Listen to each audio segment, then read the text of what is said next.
মাথায় উকুন দিয়ে ভরা।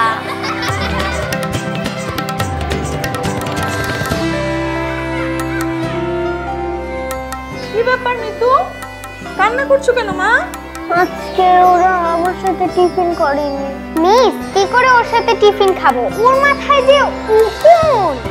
কোনো সমস্যা না বাবা, আমার কাছে আছে ইজি সলিউশন।